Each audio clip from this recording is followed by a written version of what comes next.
Hello, middle school. Welcome to the middle school distance learning orientation videos. This is video number 3 in our series. So let's quickly dive in. Remember from the first 2 videos, our school theme is seasoned.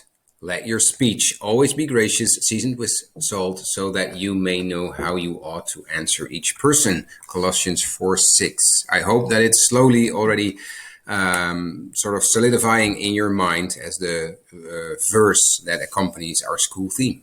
So let's dive in.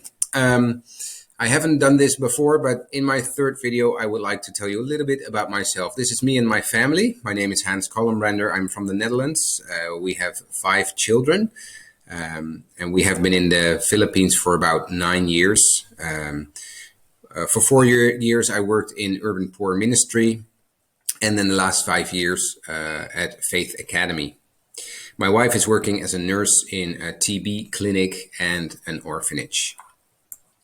And I'm working at Faith Academy as the middle school principal.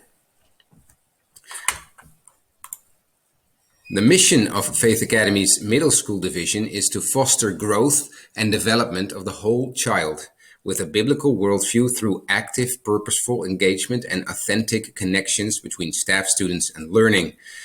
That's a mouthful, but this is really the core of what we are achieving or trying to achieve here in middle school. And let me focus on whole child. It's not only about academics, it's about more than that. Students are gifted with talents within the academic realm and beyond the academic realm, and we want to cater to that to the best of our ability through a variety of subjects that we teach them. But most important of all is their spiritual development and their relationship with Christ. So we focus on that in middle school as well.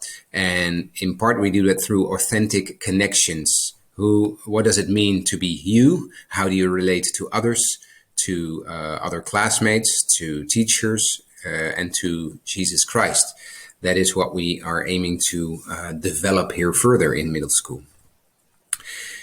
Communication is important. We like to see you as parents as the partner in developing our children into adults, and communication for that is very important. So we usually communicate with you and with students through their email accounts. And parents, I really want to encourage you to set up your own Faith Academy email account and check that regularly. If that is a hassle, you can also make it forward to your regular email, so at least you receive all the information, because teachers are also sometimes communicating about your child to you to that address. So if there is a concern or a hiccup or whatever, they would email you there in your Faith family account. So please be sure that you check that. Faith Academy sends out daily or weekly bulletins ahead of school update. You have been receiving that already as well, I think. Schoolwork is being distributed through the Google Classroom, as I explained in my video number 2. And grades and progress can be tracked in Sycamore. So teachers regularly update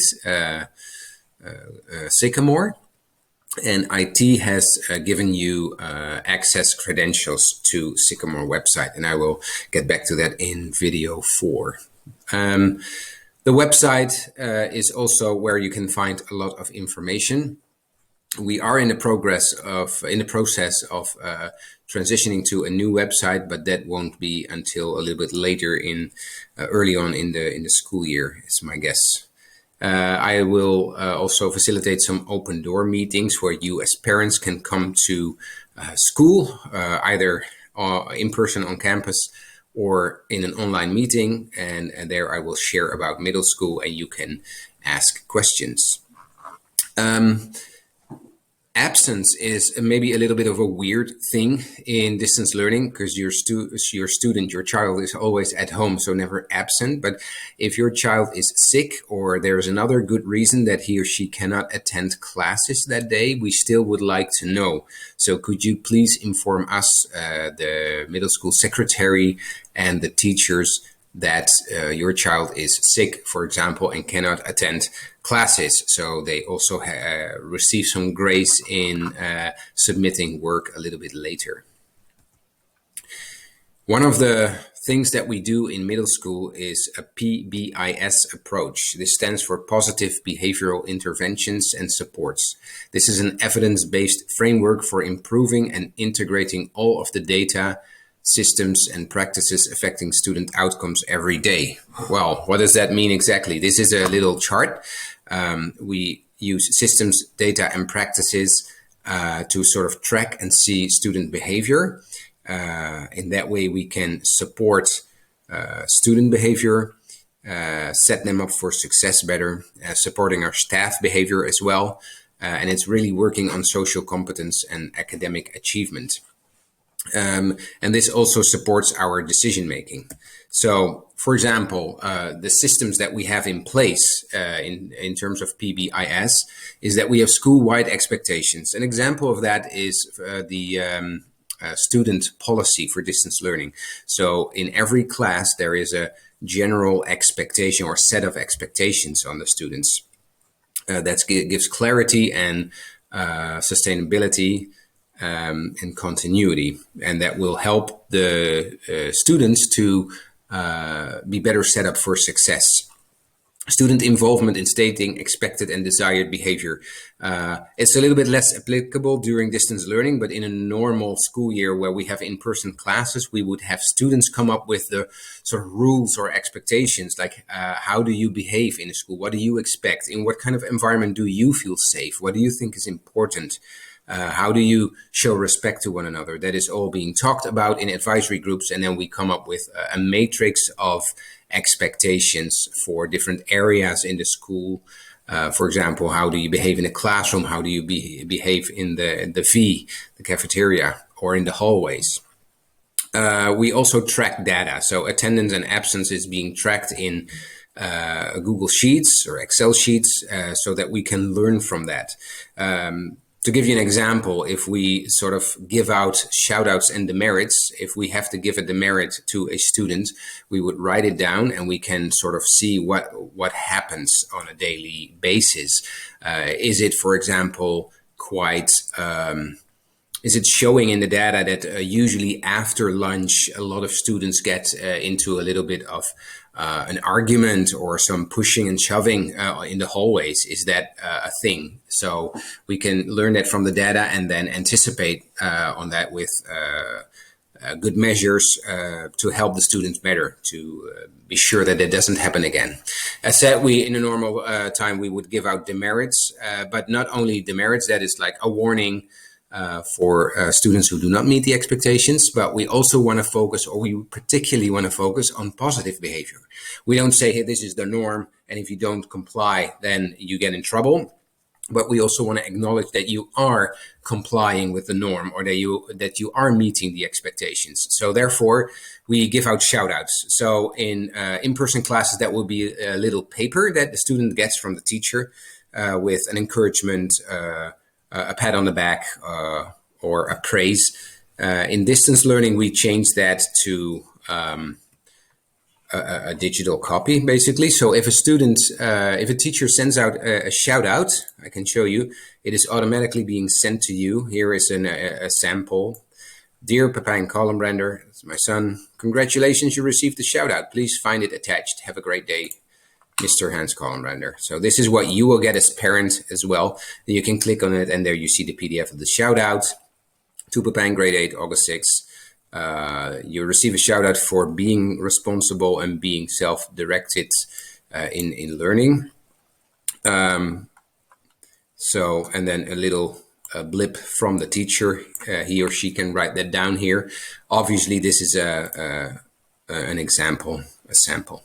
How I appreciate how diligently you worked on your science project, your project, blah, blah, blah, blah, blah.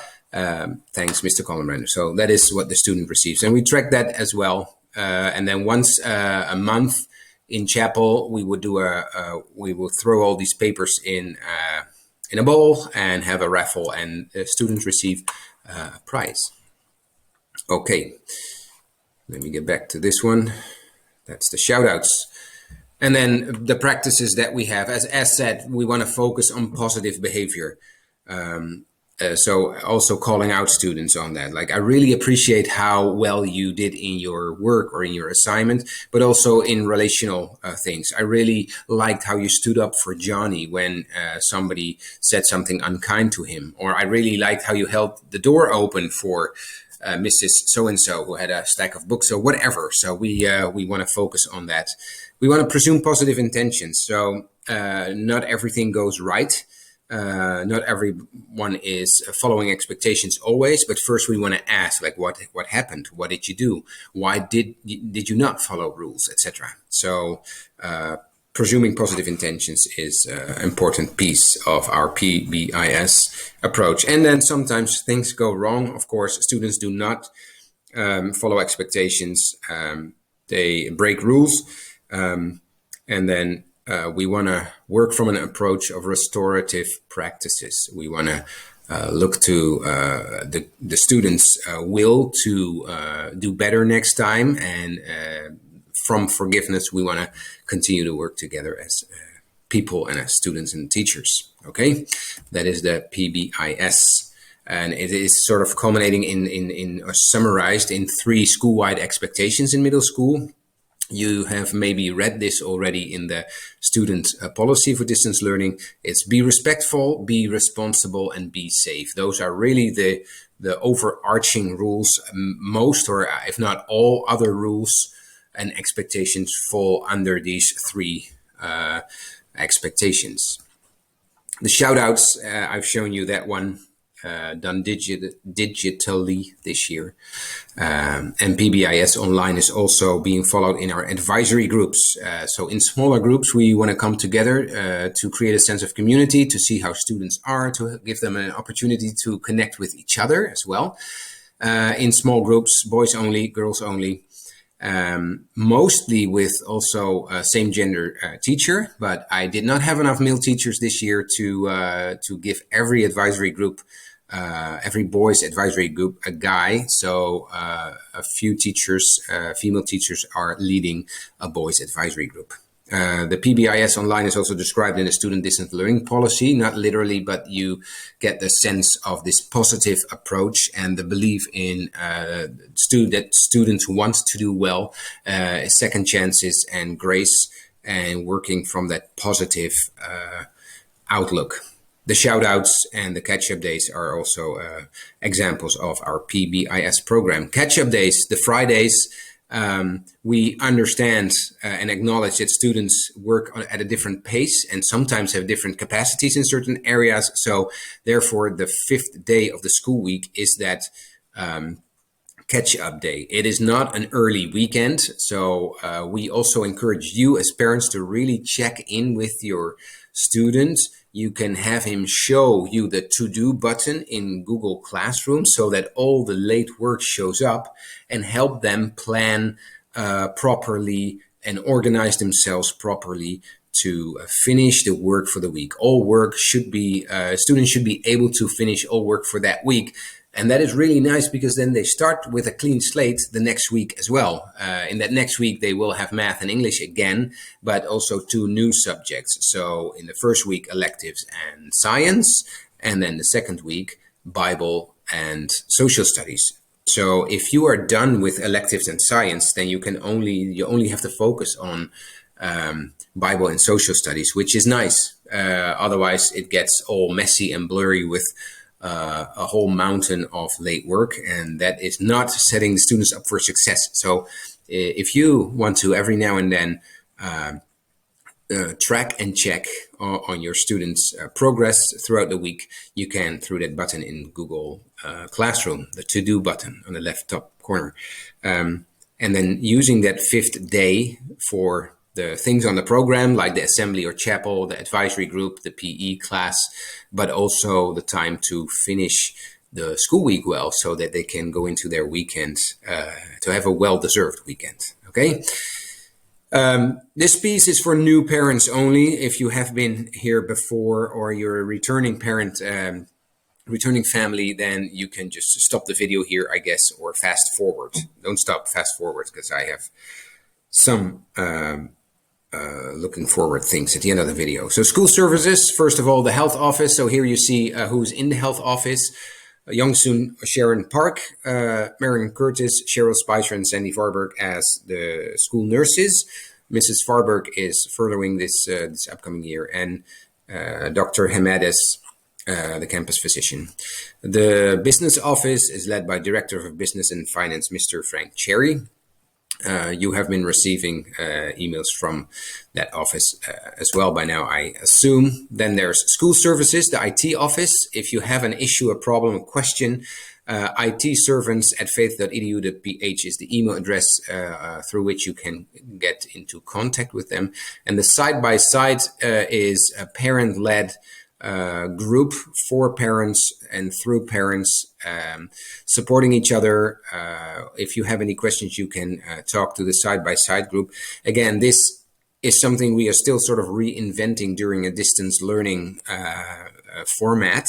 So if there is anything new to announce or to let you know about this topic, I will let you know throughout the year.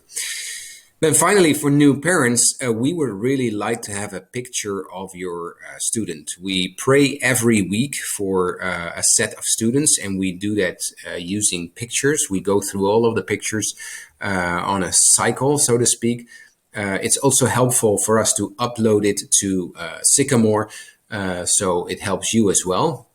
So could you please send us your student's picture if you are a new family to Faith Academy, like a passport picture or a portrait picture of the students.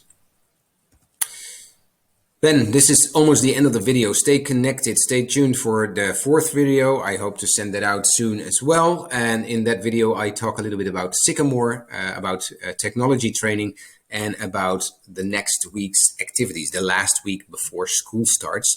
And it's gonna probably look like this. So these are the next week activities. On Wednesday, August 11, let me put that somewhere else. Come on. Yes. At 1 p.m. Philippine time to 2 p.m., 6th grade orientation meeting with Mrs. McKay. And here you have the Google Meet link for that. I will attach this slideshow to my email as well. From 2 to 3 p.m., the 7th and 8th grade new students orientation meeting with Mrs. McKay. So only new students in grade 7 and 8.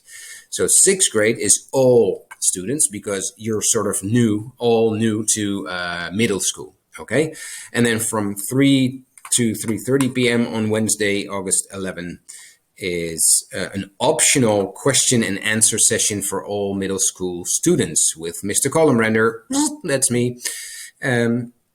So if you don't have any questions and you don't want to attend, then of course you don't have to. It's optional. Some students want to join and see what questions others have, and they may learn from that.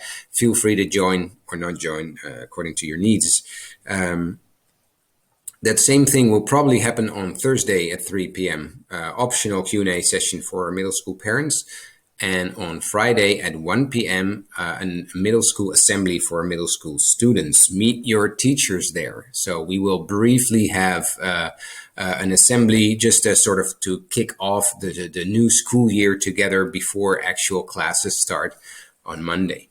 Okay, this is a little bit tentative, so by Monday, if I send out my fourth video, I hope to have solidified all those dates and times. So, but this is a little bit, a little disclaimer still, like I have not completely landed on these times and dates because I need to align that with high school division and elementary division as well.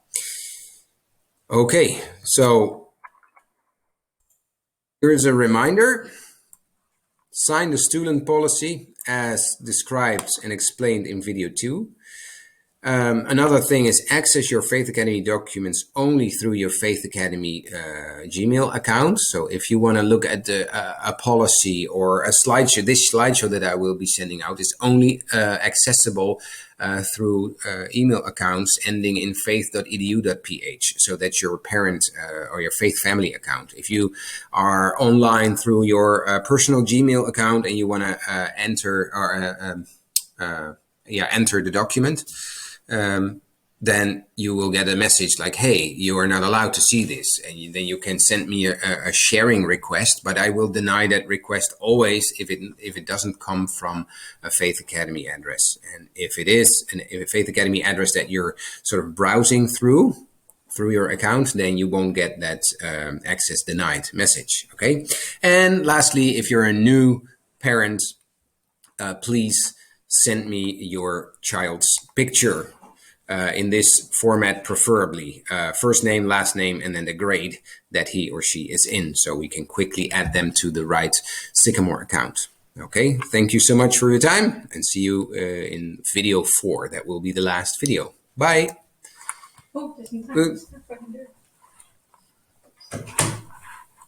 En nu voor de ogen.